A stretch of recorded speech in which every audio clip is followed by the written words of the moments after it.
It's funny. I was watching Guardians of the Galaxy a few weeks back, and I remember thinking to myself, gosh, this is all well and fun, but I really wish I could watch a version of this movie that was completely devoid of all of its charm, wonder, fun, and excitement. Well, visionary, director Eli Roth must have been listening, because like a blue fairy sent straight from hell, he has made my ill-advised wish come true. And Roth is a director who has already produced a series of films that are middling at best and downright disgusting at worst. Kate Blanchett plays Lilith for some reason. She's an infamous outlaw with a mysterious past, who has reluctantly returned to her home planet of Pandora to find the missing daughter of the cliché corporate bad guy Atlas. She then forms an alliance with an unexpected team. Roland, Tiny Tina, Krieg, Tina's muscle-bound and rhetorically challenged protector, Tanis, and Claptrap, a robot voiced by an unfunny sellout.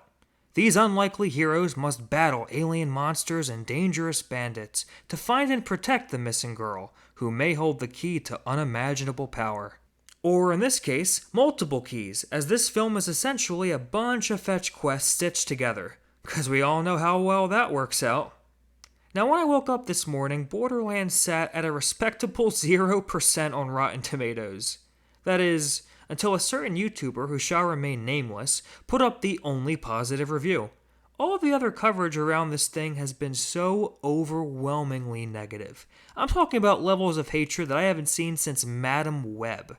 I thought to myself, there's no way it could be that bad. Right? So I remained intrigued, nevertheless.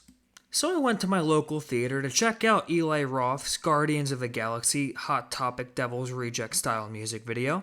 And of course, there was no one else in that theater but me. I chalked that up to the abysmal promotional campaign this movie had. Not that I blame the marketing team for this mess directly, but heck, I used to work in marketing for years, and I know that you can only do so much with the crap you're given. Now let me be clear, I'll be reviewing this movie independent from the source material. I played about an hour of this game years ago, so my knowledge about the series is limited. I can't attest to the faithfulness of the adaptation here, though from what I've seen online, it fails in that regard too. Because Borderlands is a colossal failure by almost every conceivable metric, and it was abundantly clear from the first 5 minutes how terrible it was going to be. It delivered its exposition the same way I described the plot early in this review, by just reciting information through voiceover. This kind of laziness is indicative to how little the filmmakers, or filmmaker in this case, cared about actually making a good movie. Kate Blanchett is far and away the only thing here that's not complete garbage. I think it's impossible for an actress of her caliber to turn in a bad performance. However, she is still completely miscast. Blanchett is doing what she can with the material given, but I couldn't help but think that this rogue bounty hunter archetype would have been better served being played by someone a lot younger.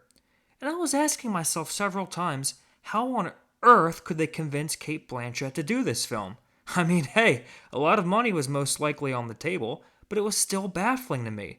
That's when I did some digging. I am the cinema snoop after all, and I found out that this script had actually been circulating around Hollywood for some time. Lots of positive buzz surrounded it, and it brought intrigue to the project.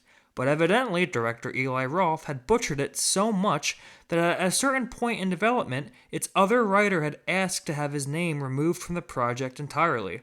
Word on the street is that it was The Last of Us writer Craig Mazin. However, I cannot confirm or deny that.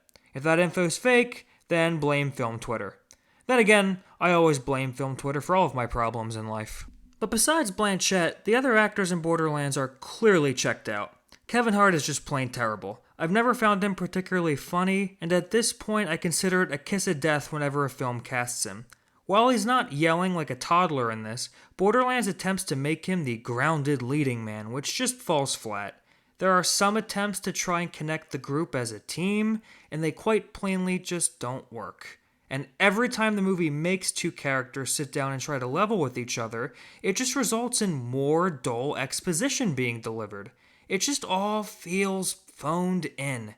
And speaking of phoned in, the villain Atlas, played by Edgar Ramirez, doesn't physically show up until the final 10 minutes. All of his scenes are just recordings sent to the heroes, almost as if the actor couldn't bother to even show up. There's never a hint of tension that comes from him or his never-ending army of faceless goons. They show up in groups of 50, and the knockoff Guardians crew just mows them down. Rinse and repeat for over 90 minutes.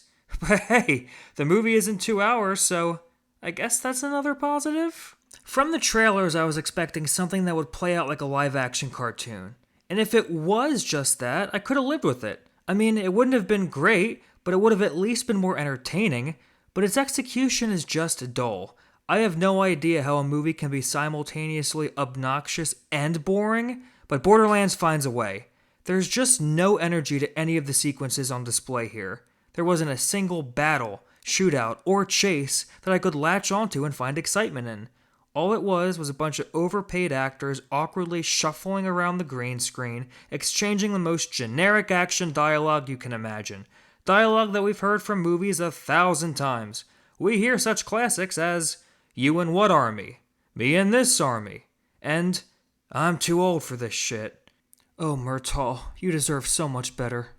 And as you can tell by watching the footage looped into this review, the visuals here are downright ugly. There's no solid depth of field, which gives everything this weird floaty quality. It was highly reminiscent of the Zack Snyder Dreamlands BS that he did with Army of the Dead and Rebel Moon. Borderlands is the cheapest looking expensive movie I've seen in years. We're talking about Quantumania, Sharkboy, and Lava Girl caliber of visuals. I would have had much more respect for this if it were just a 20-minute YouTube fan film.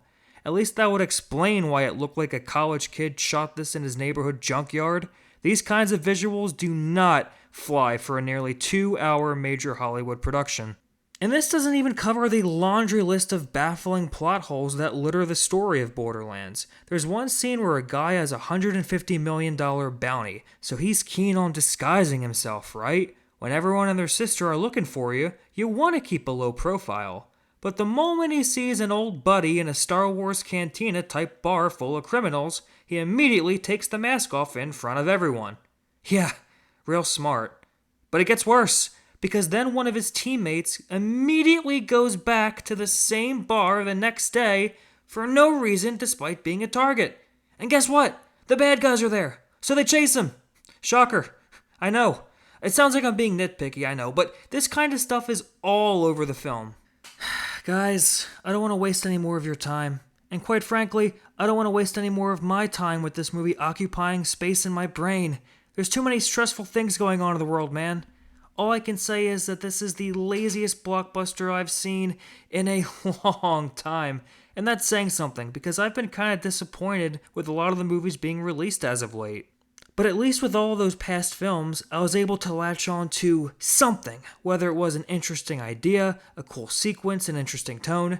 Borderlands has none of that, and it's not even the kind of flick I could make fun of on repeat viewings. Madam Web is a piece of junk, but at least I could watch that with my friends with some beers involved. No, Borderlands harkens back to a different kind of shitty blockbuster.